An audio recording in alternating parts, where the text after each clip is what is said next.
Danes poteče rok, ki so ga mariborski protestniki postavili županu Francu Kanglerju in mestnim svetnikom. Zahtevajo, da do 15 odstopijo, v nasprotnem primeru že za jutri znova napovedujejo proteste. Tokrat jih organizira skupina 29. oktober. Mariborski župan Franc Kangler se na pozive še ni odzval, že pred časom pa je napovedal, da bo odstopil 31. decembra. Da smo res tako slabi v tem mestnem svetu, ali res nismo nič naredili, ali je res, da se prvi v zgodovini bo pojavilo, da nas dobesedno brcnejo ven iz mestnega sveta. Mislim, da tako slabo se pa v tem mestni občini Maribor ni delalo. S tem mestnim svetom v resnici ni nobene perspektive. Bo agonija trajala pač umiranje na obroke. Mislim, da bi bilo potrebno takoj jih zamenjati.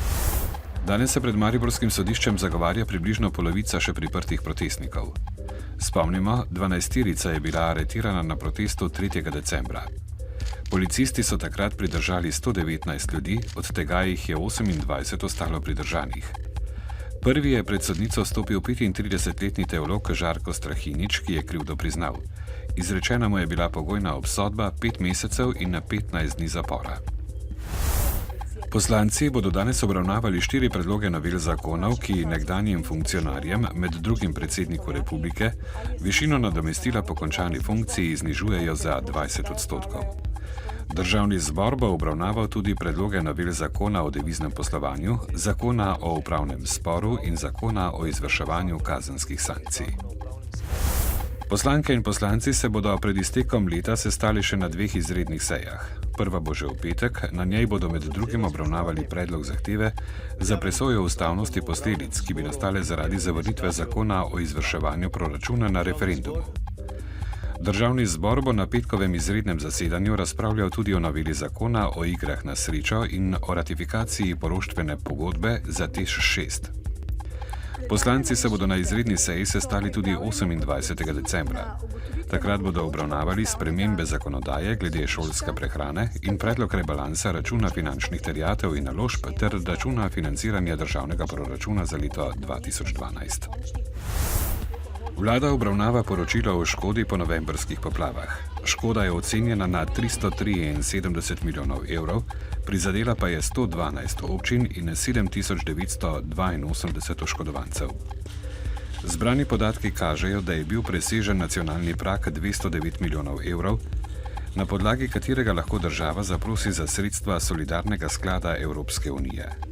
Vlada bo po seznanitvi s poročilom Ministrstvu za kmetijstvo in okolje naložila, da pripravi sanacijski načrt, ki mora biti pripravljen v 3 mesecih.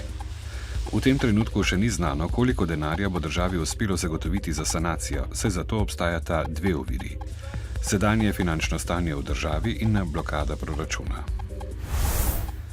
Odbor za zunanjo politiko je soglasno podprl predlog zakona o ratifikaciji poroštvene pogodbe med Slovenijo in Evropsko investicijsko banko za del kredita za izgradnjo 6. bloka termoelektrarne Šoštanj.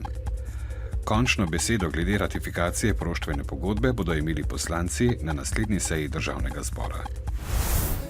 Po noči se bo od zahoda oblačnost povečala, v petek bo pretežno oblačno, zjutraj in dopoldne bo na Primorskem padla kakšna kaplja dežja, sicer pa bo po večini suho.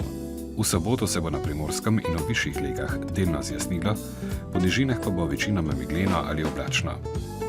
V nedeljo se bo oblačnost spet povečala. V severnih krajih bodo ponekod možne rahle padavine, prevladovalo pa bo suho vreme. Čez dan bo ponekod zapihal jugozahodni veter. V dnevniku televizije Maribor ne zamudite. Dijaki mariborskih srednjih šol so na Trgu Svobode pripravili dobrodelni božični bazar. Bili smo na otvoritvi razstave 9 ljubiteljskih slikarjev. S tekmo med Branikom in Triglavom se je začelo letošnje državno prvenstvo v vaterpolu. Bodite z nami ob 18.